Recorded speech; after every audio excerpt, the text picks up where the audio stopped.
আসলে কোনো গানের রিকোয়েস্ট করেনি, তার মানে সব গানই তোমার পছন্দ। তাহলে আরেকটা গান শুনি। আচ্ছা, এবার যে গানটি গাইবো এই গানটি আমার জীবনের প্রথম মৌলিক গান। আচ্ছা, এই গানটি ক্লোজ আপ ওয়ানের মৌলিক গান রাউন্ডে আমি গেয়েছিলাম। গানটি লিখেছেন শফিক তুহিন। আমার প্রশ্নটিও তোমার মৌলিক গান নিয়ে, কাজে এই গানটির পরে আমি সেটি আচ্ছা, করব। সুর করেছেন গুণী সঙ্গীত পরিচালক সুরকার লাকি আখন্দ। আচ্ছা,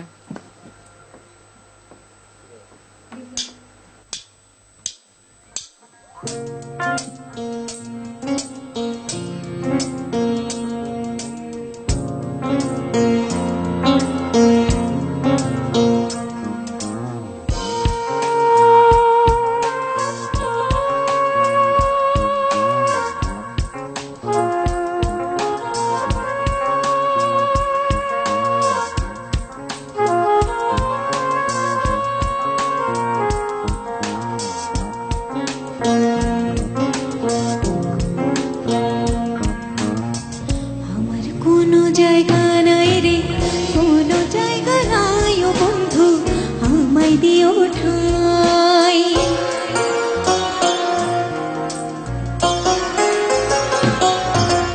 আমার কোনো জায়গা নাই রে, কোনো জায়গা নাই ও বন্ধু, আমায় দিও ঠাঁই। তোমার মনের কুসুম কুসুম নিরজন তাই, আমায় দিও ঠাঁই রে বন্ধু, আমায় দিও ঠাঁই। আমার কোনো জায়গা নাই রে, কোনো জায়গা নাই ও বন্ধু, আমায় দিও ঠাঁই।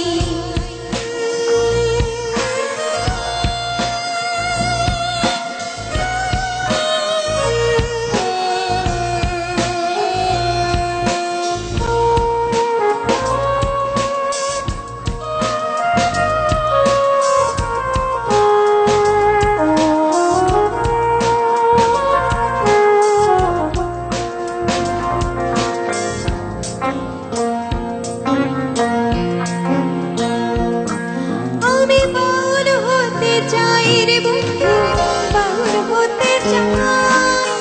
তোমার মনের মিঠো পথে দূরের কোনো গায়।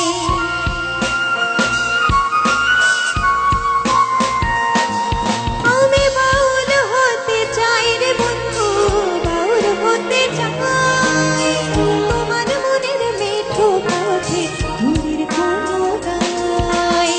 তোমার বাঁশির সুরে সবে ভুলে যেতে চাই, আমায় দিও ঠাঁই রে বন্ধু, আমায় দিও ঠাঁই।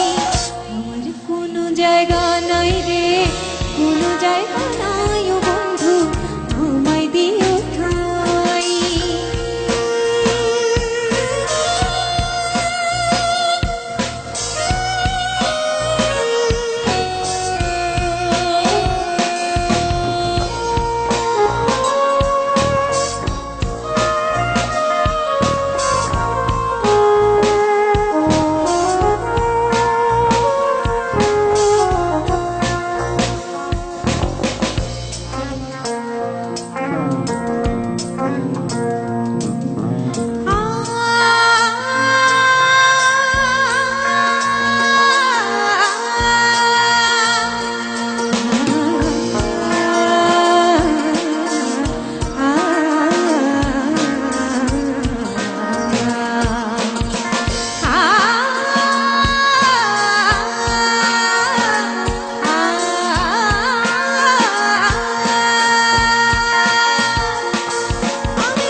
সুরে সুরে উদাস হতে চাই, আমায় দিও ঠাঁই রে বন্ধু, আমায় দিও ঠাঁই। আমার কোনো জায়গা নাই রে, কোনো জায়গা নাই ও বন্ধু, আমায় দিও ঠাঁই। তোমার মনের কুসুম কুসুম নিরজনতায় আমায়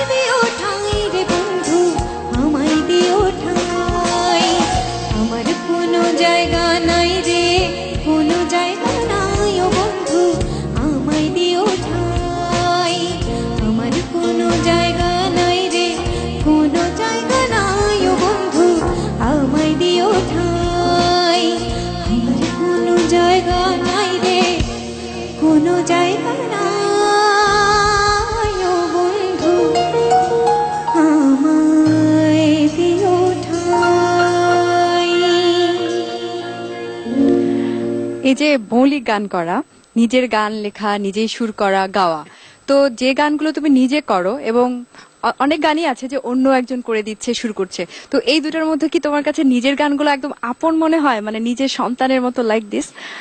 আমি আমার একক অ্যালবাম ছাড়া দ্বৈত হ্যাঁ, বা হ্যাঁ। মিশ্র অ্যালবামে কিন্তু সবার সঙ্গে কাজ করি। হ্যাঁ, দুটার মধ্যে পার্থক্যটাই জানতে চাচ্ছি, আর তোমার দুইটার মধ্যে- অনুভূতিটা। দুইটার মধ্যে পার্থক্য হচ্ছে যে আমি আমি আমি কতটুকু কি করতে পারবো সেটা খুব ভালো করে জানি। হ্যাঁ। তাই সেটার একটা প্রয়োগ থাকে আমার গানগুলোতে। আমি চেষ্টা করি সেই আঙ্গিকের বা আমি যে ধরনের সুর পছন্দ করি, হ্যাঁ, হ্যাঁ। যে গানগুলো আমাকে অনুপ্রাণিত করে, সে গানগুলোকে মাথায় রেখে করতে। তারপরে আর ডেফিনেটলি তোমার গানগুলো একটু আলাদা, মানে নিজের করা, নিজের সুর করা, সেগুলো অবশ্যই অন্য গান থেকে আলাদা। অবশ্যই, কারণ আচ্ছা, অন্য এটাই। অনেকের সঙ্গে কাজ করা হয়, তারা সবসময় আমার ধরনের গান আমাকে নাও দিতে পারে না। অবশ্যই এই জিনিসটি আমি এবং দর্শকদেরকে শেয়ার করতে যাচ্ছিলাম তোমার এই কথাটিকে। যাই হোক, আমাদের এরকম গল্প এবং গান আরো চলবে।